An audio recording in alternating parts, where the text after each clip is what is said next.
నమస్కారం, డిఆర్టీవీ న్యూస్ కి స్వాగతం. హెడ్లైన్ చూద్దాం.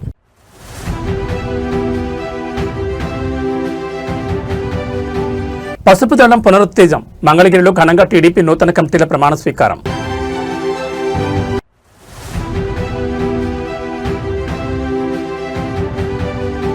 కుకట్పల్లిలో ఆధ్యాత్మిక సందడి. వైభవంగా గరుడ హనుమత్ స్వామివార్ల మూర్తి స్థాపన.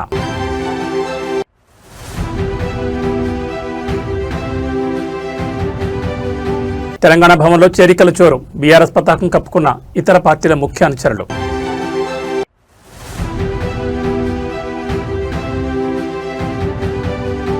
పదవుల కోసం కాదు, ప్రయోజనాల కోసమే మద్దతు స్పష్టం చేసిన ప్రొఫెసర్ కోదండరామ్. ఇక డీటెయిల్స్ చూస్తే తెలుగుదేశం పార్టీ నూతన కమిటీల కొలువు ఘనంగా ప్రారంభమైంది. మంగళగిరిలోని పార్టీ కేంద్ర కార్యాలయంలో జరిగిన నూతన కార్యవర్గ ప్రమాణ స్వీకార కార్యక్రమంలో ముఖ్యమంత్రి, పార్టీ అధినేత చంద్రబాబు నాయుడు పాల్గొన్నారు. ఈ సందర్భంగా ఆయన పార్టీ శ్రేణుల్లో నూతన ఉత్సాహాన్ని నింపారు. బలమైన కేడర్ కలిగిన ఏకైక పార్టీ తెలుగుదేశం అని చంద్రబాబు స్పష్టం చేశారు.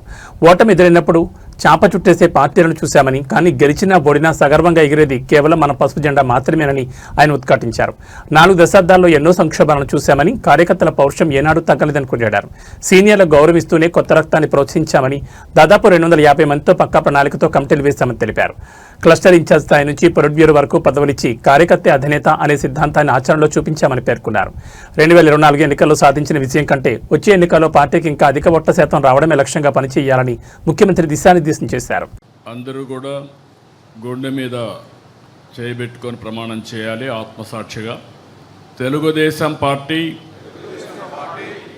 ఆశయాలకు, పవిత్ర లక్ష్యాలకు కట్టుబడి ఉంటూ పార్టీ సభ్యునిగా క్రమశిక్షణతో, ప్రజాసేవాభావంతో మనస వాచ కర్మేణ నిరంతరం పాటుపడుతూ నిస్వార్థంగా అవినీతి అక్రమాలకు పాల్పడకుండా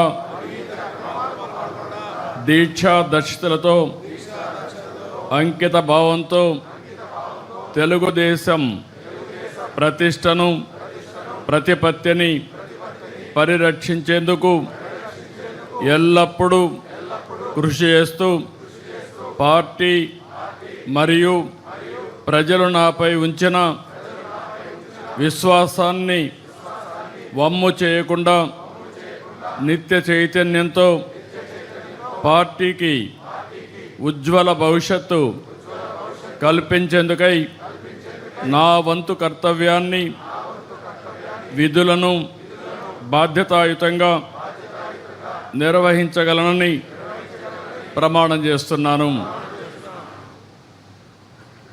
కుకట్పల్లి నియోజకవర్గంలో ఆధ్యాత్మిక శోభ సంతరించుకుంది. స్థానిక రామాలయంలో అత్యంత వైభవంగా జరిగిన గరుడ హనుమత్ స్వామివార్ల మూర్తి స్థాపన మహోత్సవం భక్తుల కోలాహల మధ్య ఘనంగా నిర్వహించారు. ఈ పవిత్ర కార్యక్రమంలో బీఆర్ఎస్ వర్కింగ్ ప్రెసిడెంట్, మాజీ మంత్రి కల్వకుంట్ల తారక రామారావు పాల్గొని ప్రత్యేక పూజలు నిర్వహించారు. ప్రతిష్టాపన మహోత్సవంలో భాగంగా కేటీఆర్ స్వామివారి విగ్రహాలను స్వయంగా క్షీరాభిషేకం చేశారు. శాస్త్రోక్తంగా జరిగిన ఈ కార్యక్రమంలో పాల్గొని స్వామివారి కృపకు పాత్రులయ్యారు. కేటీఆర్తో పాటు ఈ కార్యక్రమంలో Kukatpally MLA Madhavan Krishnarao, Qutbullapur MLA KP Vivekanand మరియు ఎమ్మెల్సీ సెంబీపూర్ రాజు తదితర ముఖ్య నేతలు పాల్గొన్నారు.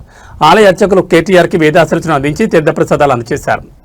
భారీ సంఖ్యలో తరలివచ్చిన భక్తులు, పార్టీ కార్యకర్తలతో ఆలయ ప్రాంగణం కిక్కిరిసిపోయింది. అభివృద్ధి పనులతో పాటు ఆధ్యాత్మిక కార్యక్రమాల్లోనూ చురుగ్గా పాల్గొంటూ నియోజకవర్గ ప్రజలతో కేటీఆర్ మమేకమయ్యారు. ఈ విగ్రహ ప్రతిష్టాపనతో కుకట్పల్లి రామాలయం మరింత ఆధ్యాత్మిక కాంతితో విరాజిల్లుతోంది.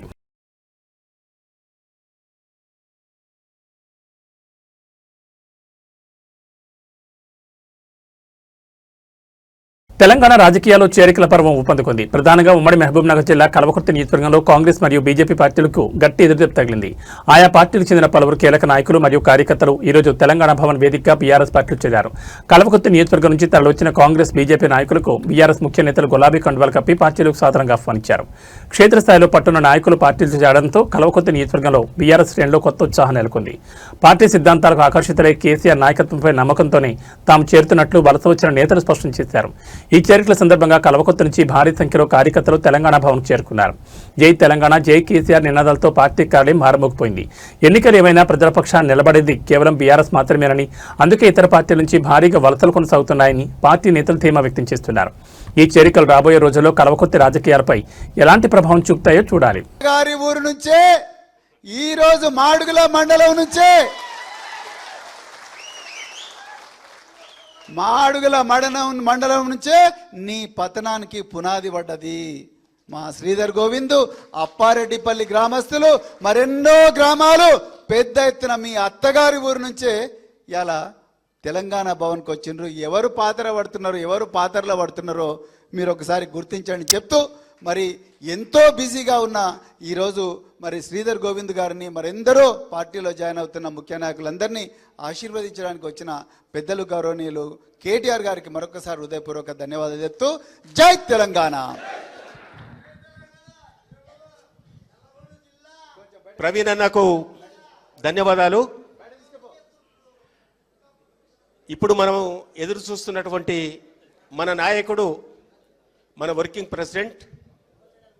ప్రెసిడెంట్ పెద్దలు గౌరవనీయులు మన కేటీఆర్ గారిని మాట్లాడవలసిందిగా మీ అందరి పక్షాన కోరుతా ఉన్నాను. అందరికీ నమస్కారం. జై తెలంగాణ.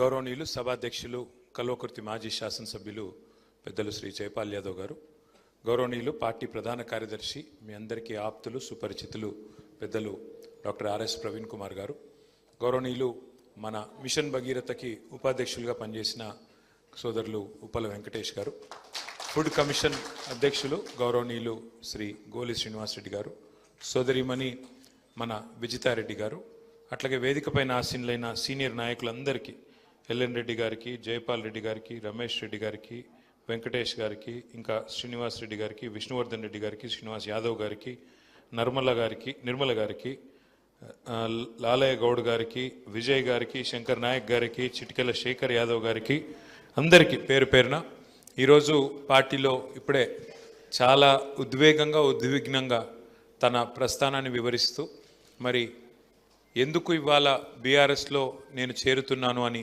చాలా స్పష్టంగా క్లుప్తంగా మనందరికీ అర్థమయ్యేటట్టు మరి వివరించడమే కాకుండా, పుట్టిన తన జన్మభూమికి తన వంతుగా ఉడతా భక్తిగా తాను చేయగలిగినంత తన సొంత కెపాసిటీలో చేస్తున్న మా సోదరుడు శ్రీధర్ గోవింద్ గారికి, అట్లాగే ఈ కార్యక్రమంలో మరి అక్కడ కల్వకుర్తిలో ఉన్న అరాచక పరిస్థితులను తట్టుకొని గెలిచి వచ్చిన మా సర్పంచ్ సోదరులందరికీ పేరు పేరున, సోదరిమణులకి, గెలిచిన వాళ్ళకే కాకుండా ఓడినా ఇవాళ జెండా దించకుండా పోరాడుతున్న మా సోదరులకి సోదరిమణులకి వేరు పేరున అందరికీ, పత్రికా మిత్రులకి అందరికీ నమస్కారాలు.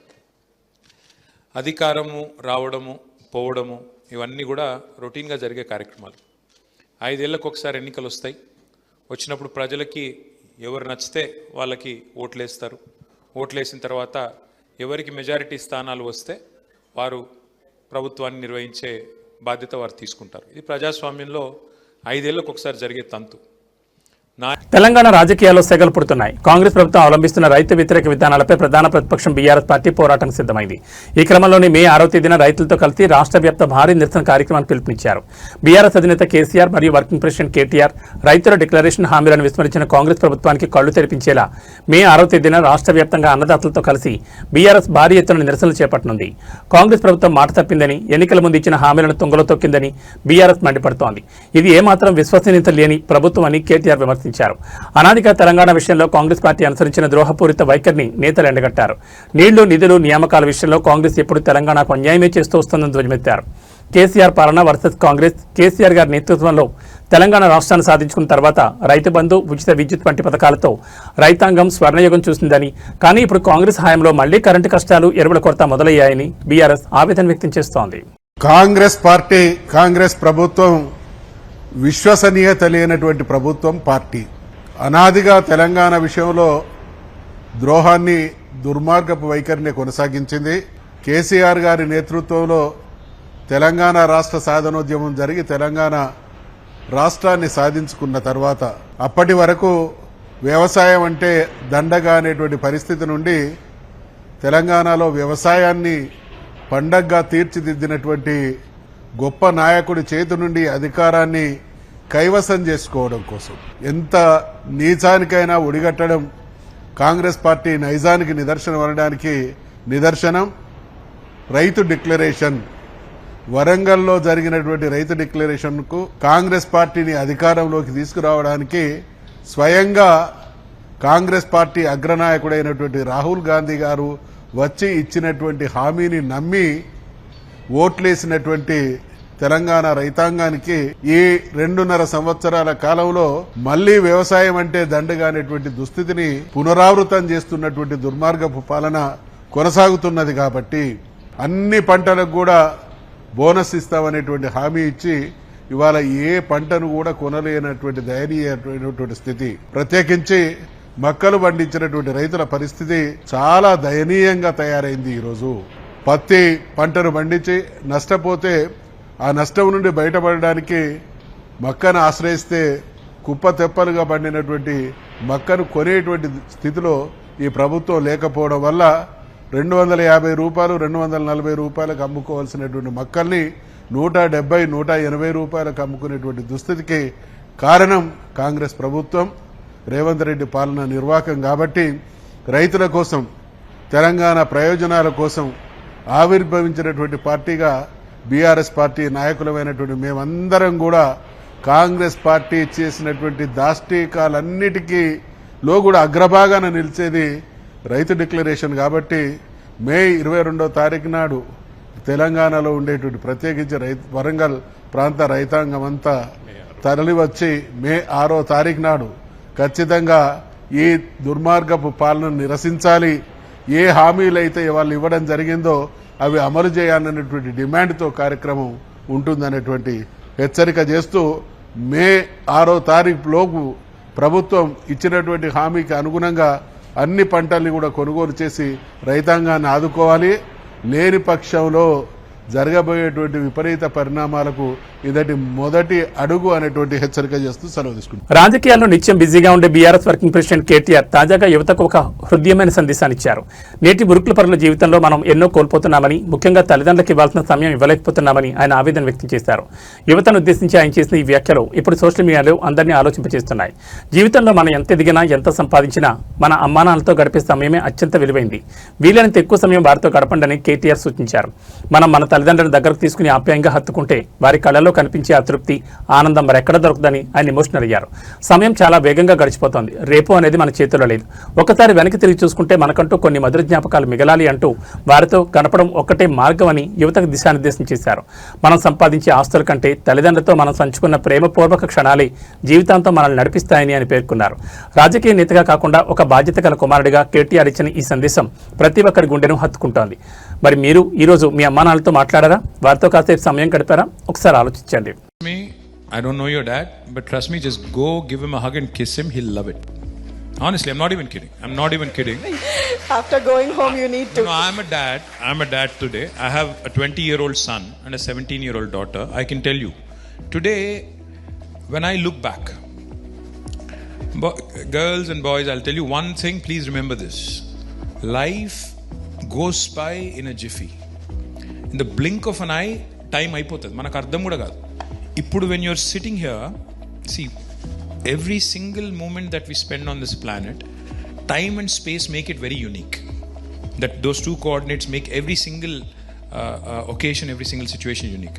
But కళ్ళు మూసి తెరిచే లోపల అంటారు చూడు, నిజంగా కూడా మీకు ఇప్పుడు నా కాలేజ్ డేస్ అని గుర్తు చేసుకుంటే 90% గుర్తురాదు, 10% ఏదో కొన్ని things I remember. School days అనుకుంటే maybe 5% I remember. So last year ఏం జరిగింది, అంతకుముందు ఏం జరిగిందంటే ఇప్పుడు you think back, it just goes like that. So my only suggestion to you is live in the moment and if you like hugging your dad or mom, please do it. Don't even hesitate, don't even think నూకేస్తారు మీ డాడే కదా, ఏమైతే so పెద్ద ఫరక్ కూడా పడదు. కానీ he'll love it, I'm telling you, he'll love that expression of love and affection. Every dad, even my dad, I never hugged him till I was like 40 maybe. First time I think I hugged him was after that 2015 GHMC election. Dagar voi kaal mokkina, he did that, I did that, and then I was like, okay, this is good.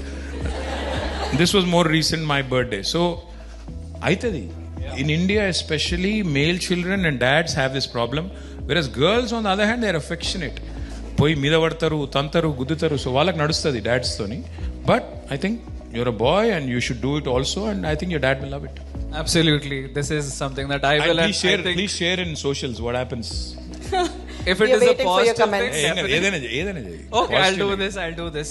Yeah. Yep. Petrol బంకుల వద్ద రద్దీ తగ్గింది. 4,345 బంకుల్లో 47 మినహా అన్నింటా petrol, diesel నిల్వలున్నాయి. కంపెనీల నుంచి బంకులకు 3,714 కిలోలీటర్ల petrol, 7,107 కిలోలీటర్ల diesel పంపారు.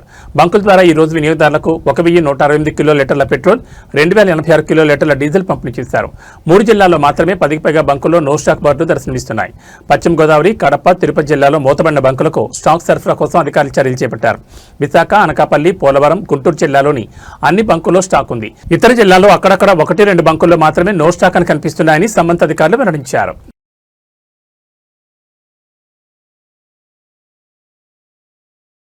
కాకినాడ జిల్లా ప్రజలకు ఇంధన సరఫరాపై ఉన్న ఆందోళనను పటాపంచలు చేశారు కాకినాడ ఎంపీ తంగెళ్ల ఉదయ్ శ్రీనివాస్. పశ్చిమాసియాలో నెలకొన్న ఉద్రిక్తతల వల్ల అంతర్జాతీయంగా ఇంధన సరఫరాపై తాత్కాలిక ఒత్తిడి ఏర్పడిందని, అయితే ఇప్పుడు పరిస్థితి పూర్తిగా అదుపులోకి వచ్చిందని ఆయన స్పష్టం చేశారు.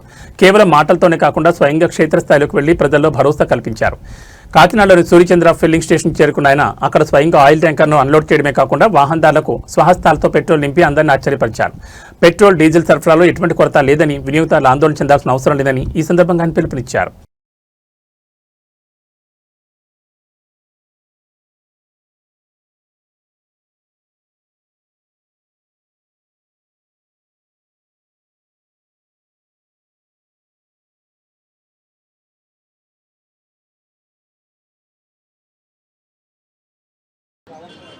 అందరికీ నమస్కారం. రాష్ట్రం అంతటా కూడా డీజిల్ కొరత అని చెప్పి ప్రజలందరూ క్యూస్లో నుంచి ఉంటున్నట్టు మనం ఎన్నో విజువల్స్ అన్నీ కూడా చూస్తున్నాం. సో రాష్ట్ర ముఖ్యమంత్రి గారు చంద్రబాబు నాయుడు గారు, అలాగే ఉప ముఖ్యమంత్రి పవన్ కళ్యాణ్ గారు, అండ్ మెయిన్గా ఫాదర్ చనిపోయినా సరే అక్కడ ఉంటున్నా సరే మన civil supplies minister Nadella Manohar గారు దీన్ని ప్రత్యేకంగా పర్యవేక్షిస్తూ ఎవరికి కూడా డీజిల్ కొరత లేకుండా మ్యాక్సిమం ప్రయత్నం చేస్తాం. ఇది మనం energy import based country. So 85% of the energy వచ్చేసి మనం ఇతర దేశాల నుంచి దిగుమతి చేసుకోవాలి. వార్ రావటం వల్ల, అక్కడ వెస్ట్ ఏషియా వార్ రావటం వల్ల ట్యాంకర్స్ అన్నీ ఆగిపోవడం జరిగింది. అప్పటికీ కూడా మోడీ గారి, చంద్రబాబు నాయుడు గారి, అలాగే పవన్ కళ్యాణ్ గారి నేతృత్వంలో ఏర్పడిన ఎన్డీఏ ప్రభుత్వం అన్ని దేశాల కన్నా ఎక్కువగా ప్రయత్నం చేసి మనకి వీలైనంత ఇబ్బందిని తగ్గించే విధంగా ట్యాంకర్స్ నది కూడా తీసుకురావడం జరుగుతుంది. ప్రత్యేకంగా కాకినాడ జిల్లాలో 160 పెట్రోల్ బంకులు ఉన్నాయి. మీకు వాస్తవం అనేది కూడా చెప్తున్నాను పబ్లిక్ అందరికీ కూడా. ఈ 160 పెట్రోల్ బంకులో ఎవ్రీడే కన్జంప్షన్ మన కాకినాడలో రెగ్యులర్గా కొరత లేనప్పుడు కూడా ప్రతిరోజు సుమారు 3,80,000 లీటర్లు జిల్లా వ్యాప్తంగా, అంటే కాజులూరు మండలంతో కూడా కలుపుకుని 3,80,000 లీటర్లు డీజిల్ని మనం వినియోగించుకుంటాం. అలాగే 2,50,000 లీటర్ల పెట్రోల్ కూడా వినియోగించుకుంటాం. దీనికి యాక్చువల్గా పీపుల్ని భయభ్రాంతులకు గురి చేసి సోషల్ మీడియాలో డీజిల్ అయిపోతుంది లేదు అనటం వల్ల 3,80,000 కాస్త 6.5 లక్షల లీటర్లు ప్రతిరోజు మనం అంటే పానిక్ సిచ్యువేషన్లో 6.5 లక్షలు కొట్టించేసుకుంటున్నారు. అంటే డీజిల్ కొరత కన్నా కూడా ఎక్కువ. ఇప్పుడు 2,000 కొట్టించుకునేటోళ్ళు కావాలని అవసరం లేకపోయినా 4,000, 6,000 సడన్గా వచ్చేసి ఒక బ్యాంకులో కూడా వెళ్ళి మీరు మొత్తం నా డబ్బులు అన్నీ ఇచ్చేయండి అంటే బ్యాంక్ అయినా ఇబ్బంది ఉంటుంది. అది చదువుకుంటానికి టైం పడుతుంది తప్ప ఏ బిజినెస్లోనైనా సరే. అలాగే ఎవరో ఏ భయభ్రాంతులు గురవక్కర్లేదు. వెస్ట్ ఏషియాలో వారం జరుగుతున్న వాస్తవం కరెక్టే, కొంచెం అటు ఇటు ఉండొచ్చు. బట్ మనకున్న 160 పెట్రోల్ బంకుల్లో కూడా 3,80,000 నుంచి 6,50,000కి వెళ్ళింది. సో దీంట్లో డ్రై అయిన పెట్రోల్ బంకులు కాకినాడ జిల్లా వరకు 11, అందులో 1 కాజులూరు మండలం, మొత్తం 10 బంకులే డ్రై అయింది. వాటికి కూడా ఈరోజు ఈవినింగ్ డ్రై అనేది ఏ పెట్రోల్ బంక్లో కూడా డీజిల్ పెట్రోల్ లేకుండా మొత్తం 160 పెట్రోల్ బంకుల్లో ఇంక్లూడింగ్ నయారా, బీపీసీఎల్, హెచ్పీసీఎల్, ఐఓసీఎల్లో కూడా అన్ని బంక్స్లో కూడా డీజిల్ అండ్ పెట్రోల్ అవైలబిలిటీ ఉంది. దీంట్లో ఇప్పుడు కోత వచ్చే సీజన్ కాబట్టి రైతులందరికీ కూడా ప్రతి ఒక్క మెషిన్కి కూడా మ్యాపింగ్ చేయడం జరిగింది, టోకన్స్ ఇవ్వడం జరుగుతుంది.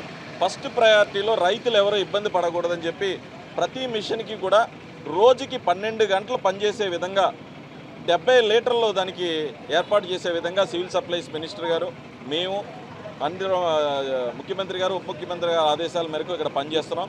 అలాగే ప్రతి ఒక్క రైతుకి, ప్రతి ఒక్క మిషన్కి కూడా 12 గంటలకు పనిచేసే విధంగా 70 లీటర్లు ఇవ్వడం జరుగుతుంది.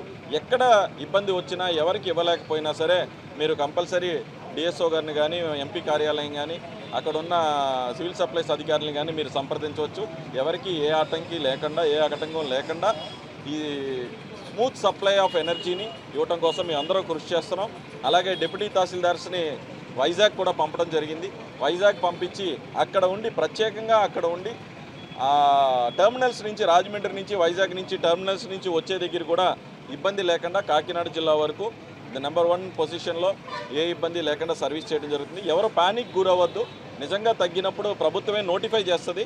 నోటిఫై చేసినప్పుడు ఎంత కొట్టించుకోవాలి ఏం కొట్టించుకోవాలని అప్పుడు ఎదురు చూద్దాం తప్ప ఇప్పుడు పానిక్ అయ్యి మొత్తం కార్లు బళ్ళు అన్నీ కూడా అక్కర్లేకుండా నింపేసుకుని డ్రైఅవుట్ చేయొద్దని చెప్పి ప్రజలు కూడా మీన్స్ రిక్వెస్ట్ చేసుకుంటూ ఈరోజు ఇప్పుడు కూడా డాక్టర్ గారి బంక్లో ఎప్పటి నుంచో సర్వీస్ చేస్తున్న నెంబర్ 1 బంక్ ఇది.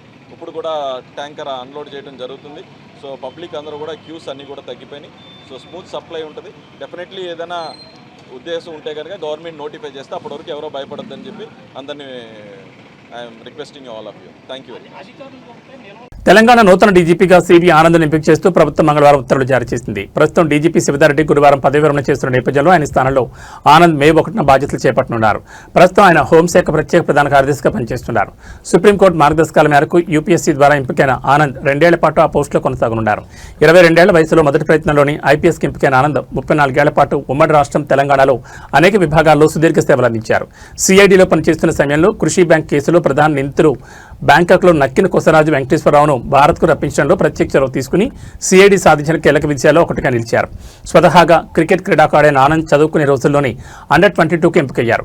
సికింద్రాబాద్ క్లబ్ తరఫున ఆడుతూ 5 సెంచరీలు సాధించారు. 2019లో అఖిల భారత టెన్నిస్ టోర్నీలో ప్రథమ స్థానం సాధించారు. పలు గోల్ఫ్ టోర్నమెంట్లోనూ పాల్గొన్నారు. 2002లో రాష్ట్రపతి శౌర్య పథకం, 2007లో భారత పోలీస్ పథకం, 2017లో రాష్ట్రపతి పథకంతో పాటు ఎన్నో అవార్డులు అందుకున్నారు.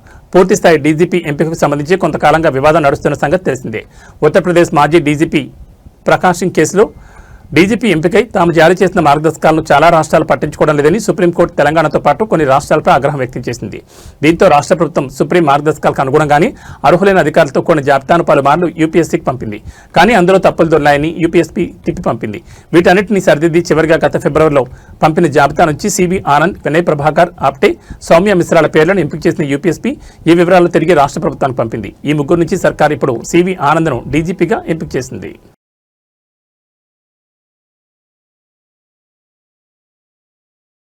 మెడికల్ కాలేజీలో పెను వివాదం చోటు చేసుకుంది. ఒక చిన్న అజాగ్రత్త నిండు ప్రాణాన్ని పలుకున్న ఘటన మహారాష్ట్రలోని నాసిక్లో కలకలం రేపింది. లిఫ్ట్ దగ్గర వేచి చూస్తున్న సమయంలో జరిగిన ఈ ఘోర ప్రమాదానికి సంబంధించిన వివరాలు చూస్తే నాసిక్లోని ఒక ప్రైవేట్ మెడికల్ కాలేజీలో జ్యోతి అని 50 ఏళ్ల మహిళ లిఫ్ట్ కోసం వేచి చూస్తోంది. లిఫ్ట్ ఎక్కడ ఉందో అని ఆ ఆతృతతో ఆమె లిఫ్ట్ డోర్ వద్దకు వెళ్లి లోపలికి కిందకి తెంగు చూస్తుంది. దురదృష్టవశాత్తు సరిగ్గా అదే సమయంలో లిఫ్ట్ పైనుంచి కిందకు రావడంతో ఆమె తల అందులో చిక్కుకుపోయింది. తీవ్రంగా గాయపడిన జ్యోతిని వెంటనే ఆసుపత్రికి తరలించినప్పటికీ చికిత్స పొందుతూ అమృతి చెందింది. ఈ హృదయ విదారక దృశ్యాలన్నీ అక్కడ ఉన్న సీసీటీవీ కెమెరాలో రికార్డ్ అయ్యాయి. లిఫ్ట్ వద్ద ఏమాత్రం అజాగ్రత్తగా ఉన్నా ఎంతటి ప్రమాదమో ఈ ఘటన మరోసారి నిరూపించింది. అధికారులు ఈ ఘటనపై కేసు నమోదు చేసుకుని దర్యాప్తు చేస్తున్నారు.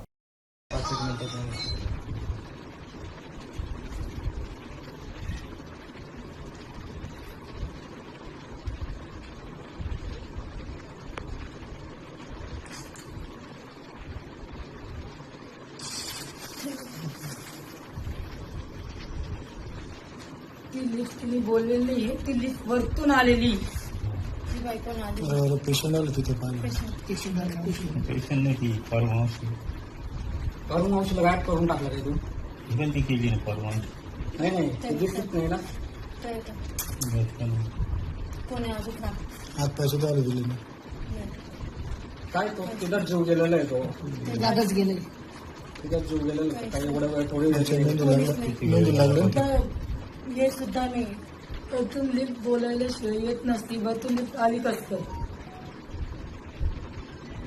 आणि ती हे पण नाही उडायली वरती पण नाही होते ना ती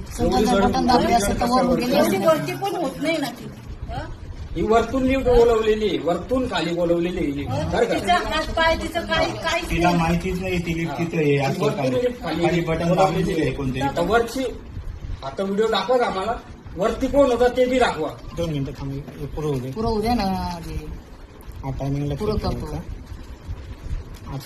ते कसं काय काढता कसं नाही ते तर बघा आता पूर्ण काय कामगार सगळे किती वेळ गेला ना जेवू तिथंच गेला ना हे मात्र हे आता किती वेळ टाइमपास चालला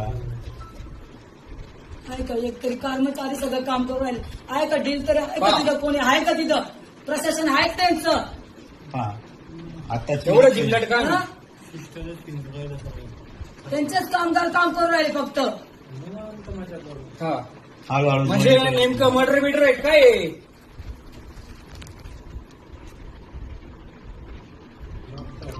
ती अटकेलच आहे ती. गेला ना जीव तिथंच गेला ना. यांचा ड्रामा चालू आहे का? हा सगळा ड्रामा चालू आहे. या भाडकावणी मुद्दाम केलं. काही नाही, काहीच नाही. एवढी मोठी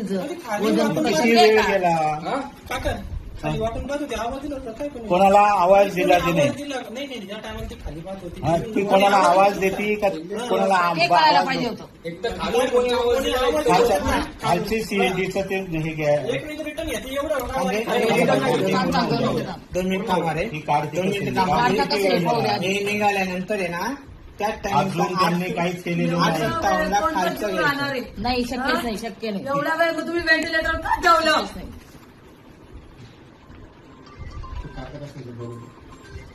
किती वेळ गेला? अजून अटकेलं.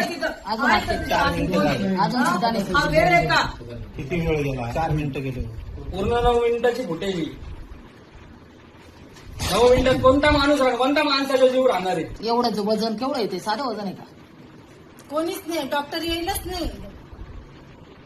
आलाच नाही कोणता डॉक्टर. तो फक्त ज्याच्या त्याच्या याच्याने मजा करतोय तिथं. आता एवढा वेळ झाला तर डॉक्टरांना काही कन्फर्म केलंच नसेल काही. हा एक कोणता आला फक्त. काय करताय? फक्त बघताय.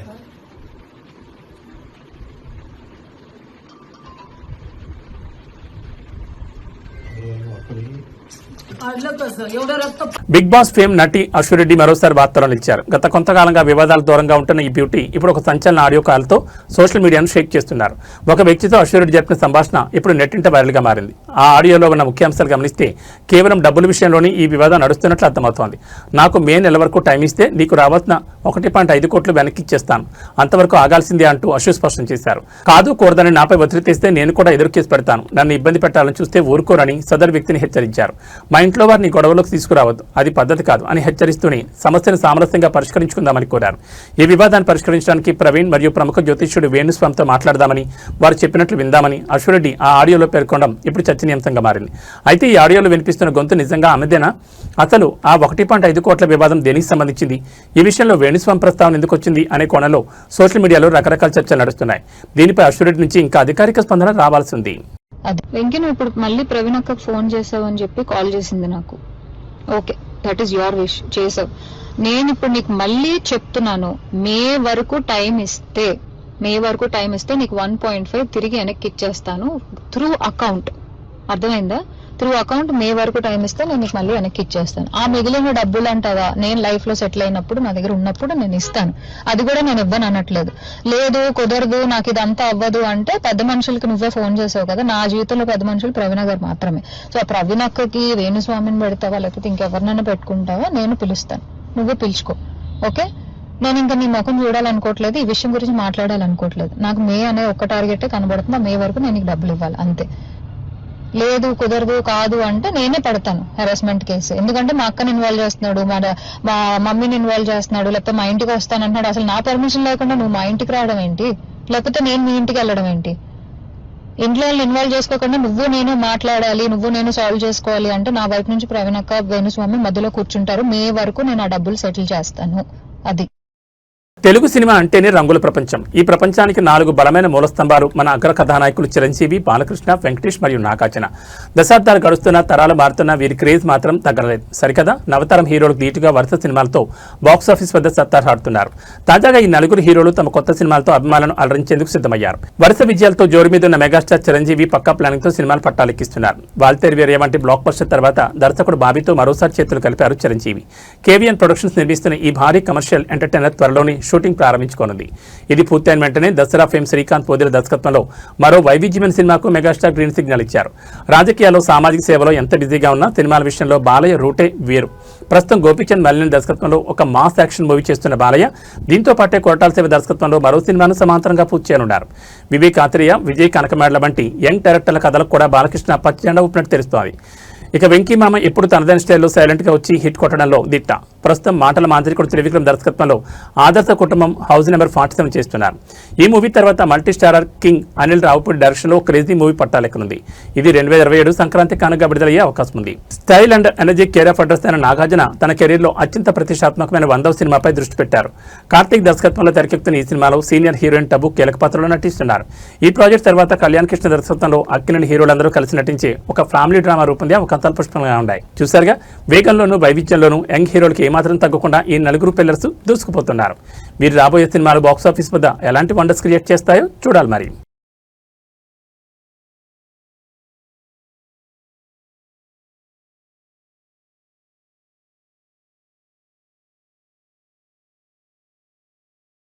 తెలంగాణ జనసమితి ఆవిర్భావ దినోత్సవ వేడుకలు ఘనంగా జరిగాయి. ఈ సందర్భంగా పార్టీ అధ్యక్షుడు ప్రొఫెసర్ కోదండరాం కాంగ్రెస్తో తమ బంధం మరియు పార్టీ భవిష్యత్ కార్యాచరణపై కీలక వ్యాఖ్యలు చేశారు. రాజకీయ వ్యవహారాల్లో భాగంగానే తాము కాంగ్రెస్కు మద్దతు ఇచ్చామని ఆయన స్పష్టం చేశారు. మాకు మంత్రులను కావాలని, ఎమ్మెల్యేలకు కావాలని ఆశ లేదు. మంత్రి పదవి ఇస్తామని కాంగ్రెస్ మాకు చెప్పలేదు. మేము కూడా అడగలేదని కోదండరాం తేల్చి చెప్పారు. తాము అధికార కాంక్షతో రాజకీయాలు చేయడం లేదని పునరుద్ఘాటించారు. రాష్ట్ర ప్రయోజనాల దృష్ట్యా ఒక రాజకీయ వ్యూహం ప్రకారమే కాంగ్రెస్ పార్టీకి మద్దతు ప్రకటించామని ఆయన వెల్లడించారు. అవసరమైన ప్రతి సందర్భంలోనూ ప్రజల పక్షాన్ని నిలబడి తోడుగా ఉన్నామని గుర్తు చేశారు. పార్టీ తదుపరి అడుగులు ఎటువైపు అన్న దానిపై స్పష్టతనిస్తూ మే 12న టీజేఎస్ ప్లీనరీ సమావేశం నిర్వహించినట్టు తెలిపారు. ఈ సమావేశంలో పార్టీ భవిష్యత్తుకు సంబంధించి అత్యంత కీలక నిర్ణయాలు తీసుకోబోతున్నట్లు ప్రకటించారు. తెలంగాణ ఉద్యమ కాలం నుంచి తనదైన ముద్ర వేసిన కోదండరాం ఇప్పుడు ప్లీనరీ వేదికగా ఎలాంటి ప్రకటన చేయబోతున్నారు, టీజేఎస్ భవిష్యత్తులో ఏ పాత్ర పోషించనుంది అన్నది ఇప్పుడు రాజకీయ వర్గాల్లో ఆసక్తికరంగా మారింది.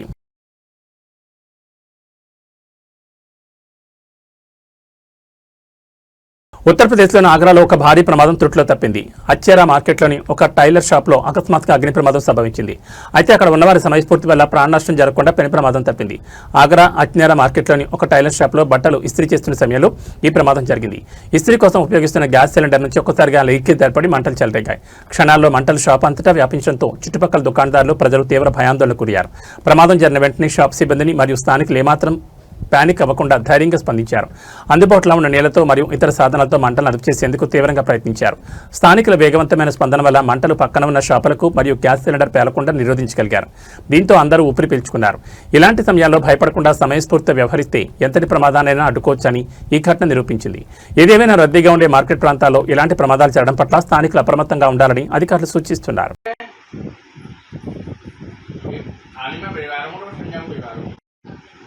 आयुष ब्लड डेयरी है थाली में परिवारों को समझा परिवारों डेयरी आ रही यार अब यार हम कब बनना यार ओके तो कर देते हैं बस कर देते हैं क्या बोलो डेयरी यार कल पर कर रहा यार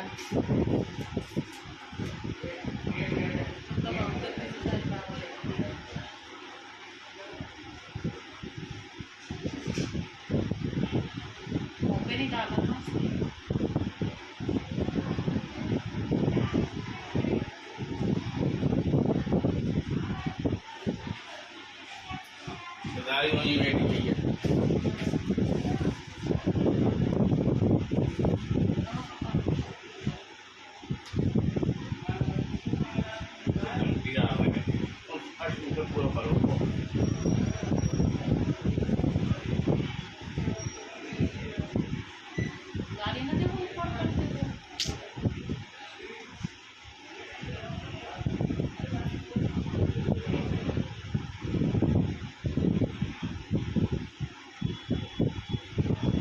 सलाह दे रहे बग्गे तो हम सलाह दे रहे थे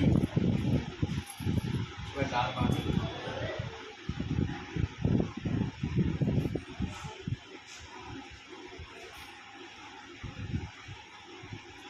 ये लोटन क्या करा रहा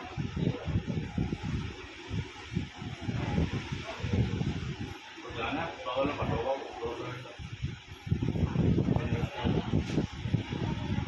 कैसे